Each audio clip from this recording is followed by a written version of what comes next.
very excited.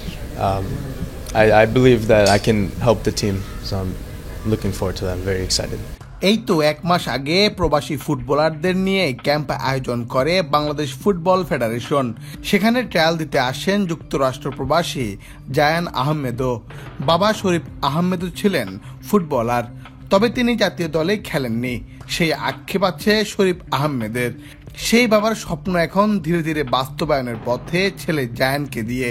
অনূর্ধ্ব 23 Asian cup বাছাইয়ের 19 জনের ঘোষিত স্কোয়াডে জায়গা পেয়েছে ট্রায়ালে অংশ নেওয়া একমাত্র ফুটবলার জায়ান আহমেদ।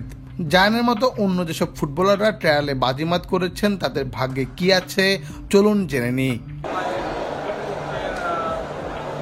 আগামী 3 থেকে 9 সেপ্টেম্বর 2025 পর্যন্ত ভিয়েতনামে অনুষ্ঠিত হতে যাচ্ছে এএফসি অনূর্ধ্ব 23 এশিয়ান কাপ 2026-এর কোয়ালিফায়ার্স।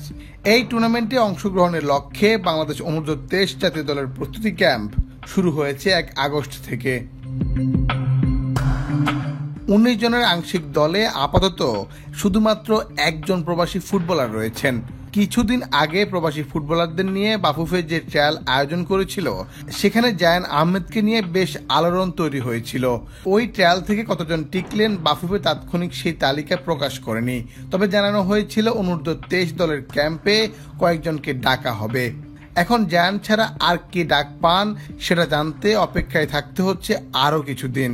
ফাহমিদুল ইসলাম, কিউবা মিচেলও এই দলে যোগ দেওয়ার কথা, যদিও বাফুফে 19 সদস্যের আংশিক দল ঘোষণা করেছে।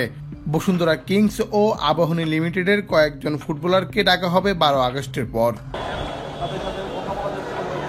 গত জুনে অর্ধশত প্রবাসী ফুটবলার নিয়ে ট্রায়ালের আয়োজন করেছিল বাফুফে। সেখান থেকে বেশ কয়েকজনের সুযোগ পাওয়ার কথা ছিল অনূর্ধ্ব 23 এশিয়ান কাপ বাছাইয়ের দলে। এখন পর্যন্ত একমাত্র জায়ানকে দেখা গেল সেই দলে। তবে ট্রায়ালে ভালো করা অন্যদেরও বিভিন্ন বয়সভিত্তিক দলে ডাকা হবে বলেই জানা গিয়েছে। কবে কখন ডাকবে তার জন্য অপেক্ষা করতে হবে উপযুক্ত সময়ের। এখন অনূর্ধ্ব 23 দলকে নিয়ে বেশ সিরিয়াস বাফুফে।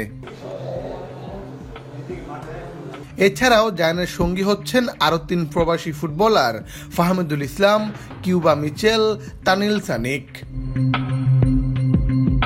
মুন্না চন্দ্র দাস, বাংলাদেশ প্রতিদিন।